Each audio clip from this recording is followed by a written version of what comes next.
હવે વાત કરીએ ગંભીરા બ્રિજ દુર્ઘટના કેસને લઈને મહત્વના સમાચાર। આ કેસ મામલે અધિકારીઓની તપાસ માટે એસઆઈટીની રચના। સસ્પેન્ડેડ 4 અધિકારીઓની મિલકતની તપાસ થશે। એક નિવૃત્ત અધિકારીની મિલકતની પણ તપાસ થશે। સરકારે એસીબી તપાસ માટે મંજૂરી આપતા એસઆઈટીની રચના કરવામાં આવી।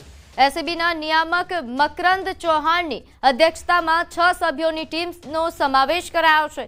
તપાસમાં મોટા ખુલાસા થઈ શકે છે।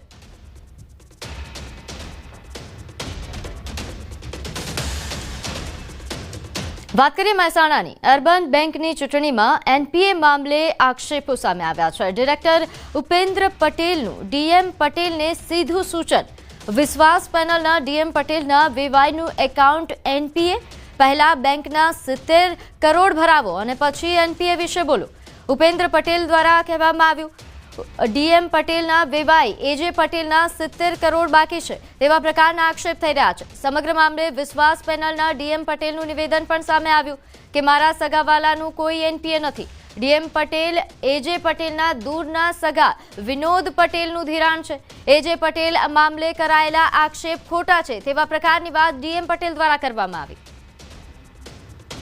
પેનલમાંથી ડિરેક્ટર તરીકે ચૂંટણી લડી રહ્યા છે ડીએમ પટેલ, એમના વિવાહ થાય છે તો એમનું લોંગ ટાઈમથી 2017થી આજ સુધીનું એમનું 45 કરોડની મૂડી હતી અને વ્યાજ ચડીને 70 કરોડ રૂપિયા જેવી માત્ર રકમ થઈ છે। તો આને લોંગ ટાઈમનું એમપીએ કહેવાય મિત્રો। તો મારે એ લોકોને કહેવું છે કે ભાઈ એમપીએ ઘણા અલગ અલગ પ્રકારના હોય છે અને બધી બેંકોમાં નાના મોટા એમપીએ હોય છે, પણ જ્યારે તમે પોતે જે બેંકમાં ચૂંટણી લડવા જઈ રહ્યા હોય અને તમારા જ સગાના આટલું બધું એમપીએ જો બાકી હોય તો તમારે એમપીએના મુદ્દા ઉપર બોલવાની કોઈ તમારી જવાબદારી થતી નથી। મારા સગાવાળાનું કોઈ એમપીએ નથી। એજે પટેલનું 70 કરોડ રૂપિયાનું એમપીએ કોઈ એજે પટેલનું 70 કરોડનું છે જ નહીં।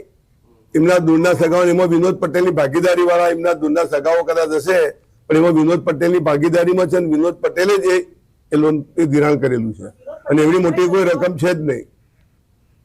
હવે નજર કરીશું ટોપ 3 હેડલાઇન્સ પર। નર્મદા ડેમના 15 દરવાજા 3.80 મીટર ખોલાયા। અમદાવાદના યુવકનું આબુમાં સેલ્ફી લેતા ખીણમાં પડતા મોત। ગંભીરા બ્રિજ દુર્ઘટના કેસમાં અધિકારીઓના મિલકતની તપાસ માટે એસઆઈટીની રચના।